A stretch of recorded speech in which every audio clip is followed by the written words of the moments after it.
તો હેલો મિત્રો, તો તમે જોઈ શકો છો દિવાલે ટાઈસો લગાવેલી છે, પણ ઘણી બધી આપણી ભૂલો હોય છે. એ તમને જણાવી દઉં આજે કે કારીગરની ભૂલ નથી હોતી કહેવાનો મતલબ, પણ એ ટાઈસો કઈ જગ્યાએ લગાવો છો એ પણ થોડું વિચાર કરીને લગાવો. કારણ કે ફૂલ કેમિકલથી ટાઈસો લગાવતા હોઈએ છીએ, ગેરંટીવાળા કેમિકલથી લગાવતા હોઈએ છીએ. અંદરના ભાગમાં જ્યાં છોયડો પડે ત્યાં મારા મિત્રો આપણે નથી પોલી વાગતી કહેવાનો મતલબ કોઈ બી જગ્યાએ. પણ મિત્રો બહારના ભાગમાં જેમ કે લગાવીએ તો થોડો સમય તો કમ્પ્લીટ લાગે આપણને. જ્યાં તડકો આવતો હોય, જ્યાં ગરમી પડતી હોય ત્યાં તકલીફ હોય છે મારા મિત્રો. ખાસ કરીને વિનંતી, જેમ કે બહારનો ભાગ, જેમ કે ઢાબાનો સદનો બહારનો ભાગ આવે એવી રીતના એ જગ્યાએ પોલી થઈ જતી હોય છે ટાઈસો. જેમ કે તમને દેખાતું જ હશે, જોઈ શકો મારા મિત્રો આ રીતે. જેમ કે બહારનો ભાગ છે તો તડકો થોડો આવ્યો છે તો ખુલી ગઈ.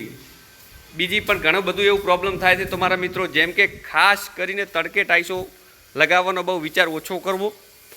હા, સોયડો આવતો હોય અને હા આ પોલી થઈ ગઈ છે, જો આઈકન તો કમ્પ્લીટ છે, સોયડો છે તો એ બહારનો ભાગ છે અને આનો આ અંદરનો ભાગ. આ 9 ફૂટ ટાઈસો દિવાલે લગાવેલી છે.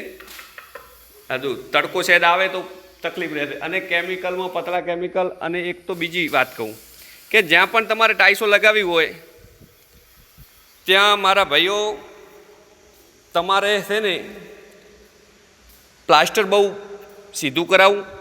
જેમ કે કેમિકલ 4 mm 5 mm ચડે, ઘણું 6 mm ચડે, 7 mm ચડે.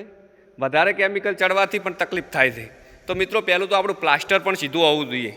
તો મારા મિત્રોને ખાસ જણાવવાનું, જે પણ ટાઈસો બહારે લગાવતા હોય તો આ વિડીયો જરૂર જોજો, તો તમારે કામ લાગશે. તળિયામાં પ્રોબ્લેમ તડકે થશે, સાંયડે કશું નહીં થાય.